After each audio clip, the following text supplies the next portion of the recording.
Read, 7 minutes. 13th of September 2021. Episode 8. Weather, bright blue skies in Jeannot and shifting cold winds of Kyophim. Summary. The session began with the crew being back at Goliath's balcony in Lower Jeannot. The view from the balcony is overlooking the marketplace and the central fountain. The crew relaxed to some whiskey while optimizing their equipment for more adventuring, but some of them visited a few shops. Jason finished practicing at the ammo shop and was about to leave when Cody, the ammo shop owner, offered Jason a 2000 platinum piece treasure map to find a legendary item, adding it will be waiting for him at the shop when he is ready after declining the offer. The people of Lower Jeannot were very overwhelming to Rats as he flew over them to find the blacksmith, but he did enjoy seeing all the pretty people of the market, especially the models around the central fountain. Kate Buff, a moblin, and a blacksmith, look upwards at the perched Rats on top of his shop's tent, and told him he could make the gloves but he would need more mythal ore, adding the gloves would adds 2 bludgeoning damage for each unarmed strike. After paying 10 platinum pieces and receiving his new gloves, Rats got his nails done nice and polished by a female Elvon named Alture, who is an exotic furniture merchant hanging out on Goliath's balcony. She didn't mind, or at least she wasn't bothered by the request from a walking talking bird person, having never seen one before. Bandy and Nick followed to Kate Buff's tent. Bandy inquired on an augment for his shield +1, a sonic defense reaction of sorts to be used against casters, but unfortunately the crew needs more ore or gems to enchant stuff according to Kate Buff. Nick bought a battle axe from Kate Buff as well. Meanwhile, Tom made his way to an auction vendor to pick up a nicely folded envelope containing 550 platinum pieces because their leather and weapons sold. Aside from getting drunk on a balcony and watching Rats get his talons done, the crew was ready to adventure once more. Deciding to ultimately continue in Cam's quest, they left for the long cold road to Kyophim through a gate connected to Lower Jeannot. The gate protecting Jeannot was very fortified by guards.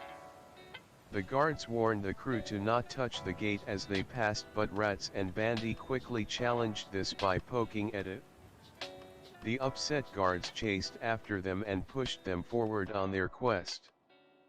Before leaving the side of the gate, the crew saw a massive corpse of a dead Jiga wearing armor to the south decomposing and some snow vehicles to the north. A bouncy charismatic goblin attempted to sell them said snow vehicles, but nobody was buying or interested. After leaving the side of the gate and beginning to step into Kyophim, the crew encountered a group of living bombs. 4 of them were single bombs, but 2 of them were clustered, which meant it was a cluster of 3 bombs. By the end of the battle, the 6 bombs were taken out, but half of them exploded via self-destruct. Jason was knocked out from the combat and his body was dragged underneath a tree by Nick. Time Zone managed to avoid getting hit by using his broom of flying, as well as Rats flying slightly out of range of one of the bombs, keeping it distracted. This was the first, and hopefully not last, time Bandy came close to 0 hit points due to the explosions. Gotta protect your meat shields. After combat, the crew decided to head back to town to buy cold weather gear and take a long rest. In between the chaos, Rats did manage to charm 2 crabs into his minion army.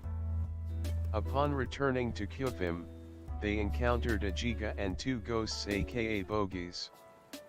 Bandy quickly went forward and tossed a large mason jar at the Jiga, destroying it instantly. Now the crew has a large jar left for future use and 2 smaller jars as well. The dice were on the crew's side, doing very well against the remaining 2 ghosts.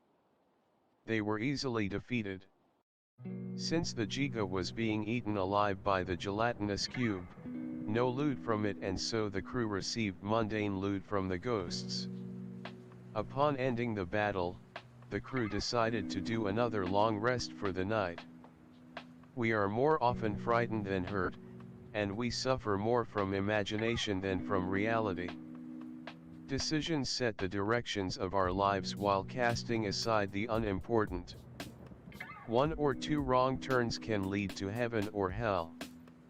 The crew carves a permanent path, and new obstacles will force them to progress. Will the temptation be easy to spot and avoid, or will it linger like a virus until the host is vulnerable? We shall see. Find out next time on Dragon Ball Z.